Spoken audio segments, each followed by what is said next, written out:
nosso assunto hoje é quais são as atitudes que eu tenho que tomar, as 3 atitudes que eu tenho que tomar para poder aumentar a produtividade da minha equipe sem gerar aquele desgaste que a gente tanto vê aí nas indústrias, né? Desgaste da equipe, desgaste físico, emocional, né, de motivação, e isso é que a gente de fato não quer, não precisa e não pode fazer, né, dentro das nossas equipes.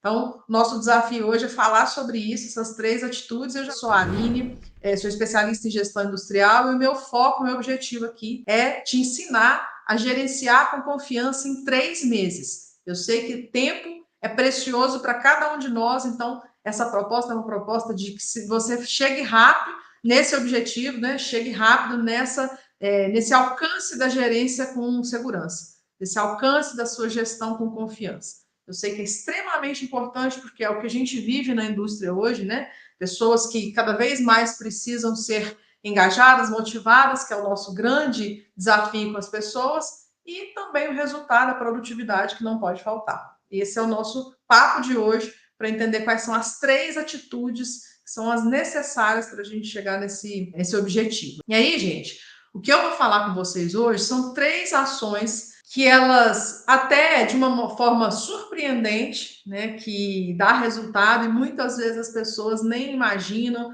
ou até subestimam a capacidade de que essas atitudes têm de transformar a vida real na indústria. E aí eu queria trazer uma curiosidade. Você sabia que pela Associação Internacional de Gerenciamento do Estresse, aqui no Brasil, ela é uma organização internacional, mas tem uma unidade no Brasil. Segundo essa organização, cerca de 200 bilhões de reais por ano são gastos ou são perdidos ou são desperdiçados em função do trabalho, ou que custa o trabalho estressante, ou custa o estresse no trabalho nas indústrias, nas empresas, né, de modo geral. Então, o estresse no ambiente de trabalho, ele gera essa perda anual de 200 bilhões. Pensa no tamanho que é isso, né, gente? Quando a gente fala de qualidade de vida, não só no trabalho, né, qualidade de vida de um modo geral, ela começa, assim, no ambiente de trabalho, porque se a gente não tem esse bom ambiente de trabalho, a gente acaba levando esse estresse para casa, né? Então, quando eu comecei a pesquisar sobre o assunto e eu enxerguei esse número, eu falei, poxa, eu preciso mostrar isso para os gestores, que nós temos uma excelente oportunidade de poder mostrar resultado, inclusive, ou principalmente através do que a gente faz em relação às pessoas. E o que geralmente é o reflexo do estresse, né? E na fábrica, o reflexo do estresse que a gente vê no dia a dia? Pessoas faltando, ou seja, o absenteísmo. O presenteísmo, não sei se vocês já viram essa expressão, mas sabe aquela pessoa de corpo presente? Pois é, isso chama presenteísmo. A pessoa está lá, mas é como se ela não tivesse. Né? Então, a gente vive essa realidade na fábrica, então nem se fala, né? Queda de produtividade, ou seja, você tem a pessoa, ela poderia até produzir mais, mas infelizmente, por causa do estresse, por causa da dinâmica do trabalho e de algumas outras coisas que a gente vai discutir aqui hoje, ela acaba sendo menos produtiva. E isso desencadeia, né? Traz aí muito mais gastos relacionados à saúde. Então, quando a gente fala de fazer economia, né, desses 200 bilhões, que eu achei um número realmente muito expressivo, é importante a gente entender que a gente não só pode melhorar ou economizar nas indústrias, nas empresas de modo geral, mas principalmente nas indústrias, aumentando a eficiência, mas reduzindo a sobrecarga das equipes. E a gente pode fazer as duas coisas ao mesmo tempo, né, com base nessas 3 atitudes que a gente vai falar aqui hoje. Então, acontece. Você chega aí na fábrica, funcionário estressado, né? O que é o produto disso, desse estresse total? E não só deles, né? Nós também. A gente erra mais. O resultado é retrabalho, desperdício. As pessoas ficam ainda mais desanimadas, né? Ficam ainda mais desmotivadas. Parece que nada dá certo. Parece que fica mais cansativo trabalhar, porque nunca dá certo. Acaba que o retrabalho, o reprocesso acontece com muita frequência. E isso vai virando uma reação em cadeia, né? Isso vai virando uma bola de neve, que a coisa vai tomando uma proporção que a gente realmente passa a não ter tanto controle depois que isso cresce e fica muito grande. E aí, assistência com a parte de médica, afastamentos, isso tudo se torna consequência dos problemas que a gente vive do estresse no trabalho. Bom, mas por que eu quis trazer essa introdução do estresse no trabalho, né? Então significa que agora todo mundo vai ter que trabalhar na fábrica igual uma colônia de férias? Claro que não, né, gente? Só que assim, o que as pessoas falam no dia a dia da fábrica, e inclusive em pesquisas de clima, se a sua empresa não faz, é interessante buscar isso. As pessoas costumam falar sobre qualidade de vida no trabalho. Gente, não é banquinho para sentar na fábrica, não sei lá, horário de almoço extenso, não são coisas assim tão mirabolantes, não. Muitas vezes, nas pesquisas de clima das empresas, das indústrias, que principalmente eu já participei, as pessoas pedem o básico, elas pedem condições de trabalho.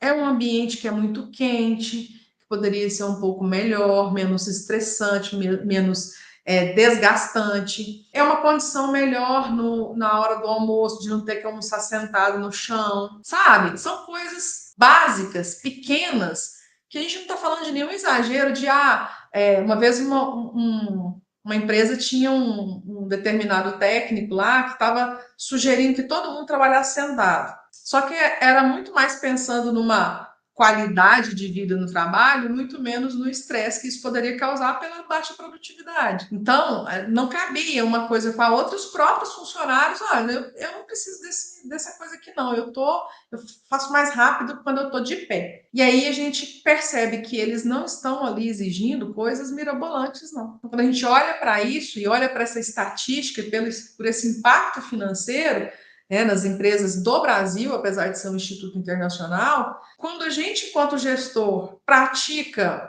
melhorias na produtividade, melhorias no que desperta ou desencadeia esse estresse, que é o que nós vamos falar aqui agora, nós, além de fazer uma melhoria de resultado, a gente traz melhoria financeira. E você, eu, todos nós, enquanto gestores, no final das contas, o que a gente precisa trazer como representante de uma fábrica é retorno financeiro. É mostrar que você pode fazer mais com menos, é mostrar que você pode reduzir perdas, é mostrar que você pode ter ganho de resultado, ganho de produtividade, ganho de rentabilidade. Esse é o nosso papel. E nós, enquanto representantes da diretoria, nós temos esse papel. Isso, hoje em dia, por não ser tão óbvio, ou os gestores não aplicarem isso com tanta frequência, se tornou uma forma de se destacar, se tornou uma forma de você ser visto de uma maneira diferenciada pelos donos da fábrica. Porque se tem alguém que está ali preocupado com as perdas, se tem ali alguém preocupado com as perdas financeiras, as perdas de qualquer que seja o âmbito, qualquer que seja o tipo de perda, tem um gestor pensando nisso, tem um gestor da fábrica, o gestor do estoque, o gestor do PCP, enfim, qualquer que seja a operação que você atua dentro da fábrica, ele já começa a enxergar você como, de fato, representante dele dentro da fábrica e alguém com quem ele pode contar, porque você está incomodado com os problemas que acontecem na fábrica. Então, quando a gente começa a despertar para esse tipo de percepção, de comportamento, a gente ganha muito em resultado para a nossa carreira, Não é só para a fábrica. A gente começa a despertar isso para a nossa carreira. Por quê? As outras áreas começam a perceber o seu movimento, o próprio financeiro já começa a perceber lá na hora de fazer as contas que tem havido retorno financeiro das suas ações. Tudo isso vai desencadeando para as outras áreas, para os seus pares, uma visão positiva da sua gestão. E quando a gente não faz, o efeito contrário acontece. Ou seja, a pessoa não está preocupada com a produtividade, o gestor não está preocupado com o número de pessoas que está entrando e saindo, com o absenteísmo muito alto, o turnover muito alto, o presenteísmo muito alto, enfim, todas as perdas que a gente tem por uma equipe desmotivada e o gestor não faz nada. Isso também depõe totalmente contra você e isso que você precisa realmente evitar ao máximo, tirar aí da sua carreira.